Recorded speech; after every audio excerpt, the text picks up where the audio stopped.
تنګیوالو لږ پښتو به کول غواړي، د تنګي حق به ګټل غواړي. د تحصیل تنګي سیمې سره تعلق لرونکي د بلاول بټو زرداری د قافلې تکړه ملګری ننګیال اعظم خان د پی کې 2 تمنا د پیپلز پارټي امیدوار دی. ننګیال اعظم خان د خپل علاقې د ولس د ترقۍ او سوکالۍ یو اعلی ویژن لري.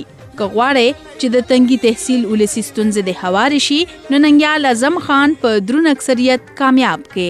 زما نوم ننګیال اعظم دی، د تنګي کلی یم، د ماماجي خان لوسی یم، د میجر ظفر اعظم خان زوی یم.